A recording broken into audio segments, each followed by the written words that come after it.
முக்கிய செய்தி திண்டுக்கல் மாவட்டம் அருகே வெடி தயாரிக்கும் போது ஏற்பட்ட விபத்தில் இருவர் பலியாகி இருக்கின்றனர். உடல்களை கைப்பற்றி உடற்கூறாய்விற்காக திண்டுக்கல் அரசு மருத்துவமனைக்கு அனுப்பி வைத்து காவல்துறையினர் விசாரித்து வருகின்றனர்.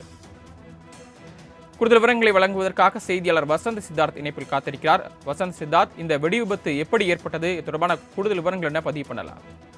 வணக்கம் சரவணன். அதாவது திண்டுக்கல் மாவட்டம் நத்தம் அருகே ஆவுச்சிப்பட்டியைச் சேர்ந்தவர் செல்வம். இவருக்கு சொந்தமான வெடி ஆலையை ஒரு சிறிய அளவில் ஒரு வெடி ஆலையை நடத்திவிட்டார். இது ஆவுச்சிப்பட்டி அருகே உள்ள பூலாமலை என்ற கூடிய அந்த அடிவாரத்தில் உள்ளது. இங்கு முழுமையாக மாந்தோப்புகள் அதிகப்படியாக அந்த இடத்தில்தான் இந்த ஆலையான செயல்பட்டு வந்து கொண்டிருக்கிறது. இந்த ஆலையில் தான் கிட்டத்தட்ட சிவகாசியைச் சேர்ந்த பணியாளர்கள் ஈடுபட்டதாக கூறப்படுகிறது. அவர்கள் உள்ளூரைச் சேர்ந்தவர்கள் இல்லை, இவர் வெளியூரிலிருந்து வேலைக்காக வந்தவர்கள். அவர் சிவகாசி பகுதியைச் சேர்ந்தவர் என்று முதல்கட்ட தகவலில் தற்போது கூறப்படுகிறது. உண்மையிலே தான் போலீசார் தற்போது விசாரித்து வருகின்றனர். இந்த நிலையில் வெடி தயாரிப்பில் ஈடுபட்டிருந்த போது வெடி விபத்தான ஏற்பட்டிருக்கிறது. இதில் உடல் சிதறி 2 பேர் பலியாகியுள்ளனர். சம்பவ இடத்திற்கு விரைந்து சென்ற போலீசார் இந்த உடலை கைப்பற்றி உடல்கூறு ஆய்வுக்காக மதுரை முதல்கட்டமாக திண்டுக்கல் அரசு மருத்துவமனைக்கு அனுப்பி வைத்துள்ளனர். மேலும் உடல் சிதறி இறந்தவர்கள் விவரம் அடையாளம் காண முடியவில்லை என்பதால் போலீசார் தரப்பில் கூறப்படுகிறது. முதல்கட்டமாக அவர்கள் யார் என்பதை விசாரித்து வருகின்றனர். ஏனென்றால் இந்த பட்டாசு ஆலையின் உரிமையாளர் செல்வம் தற்போது தலைமறைவாக உள்ளார். அவரை தேடி வருகின்ற போலீசார் இந்த சம்பவத்திற்கு தான் இந்த காலையிலே இந்த சம்பவத்திற்கு நடைபெற்ற இந்த அதிகாலையிலே இருந்தே போலீசார் தற்போது அங்கு வந்து கொண்டுள்ளனர்.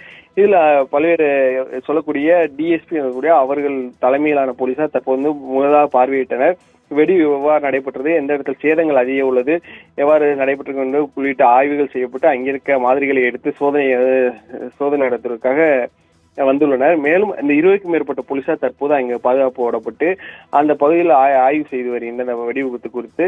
மேலும் இந்த விபத்தானது இந்த பகுதியில் நடைபெற்றது பெரும் பரபரப்பை ஏற்படுத்தல. ஏனால் இந்த நத்தம் பகுதியிலானது விபத்தானது வெடி விபத்தில் ஆலை என்பது மிக குறைவளவே உள்ளது. சிவகாசி போல் இல்லாமல் குறைந்த அளவே ஆலைகள் உள்ளதால் இந்த பகுதியில் வெடி விபத்தானது வெளியே யாருக்கும் பெரிய தெரியவில்லாத இந்த இதுவானது நேற்று இரவே நடந்ததாக கூறப்படுகிறது. இந்த தகவல் இன்றைக்கு அதிகாலை போலீஸ்காருக்கு கிடைத்த நிலையில் இந்த அதிகாலை மூலமே போலீசார் அந்த பகுதிகளுக்கு காலை அதிகாலையில் இந்த உடலை கைப்பற்றி அனுப்பி வைத்துள்ளனர்.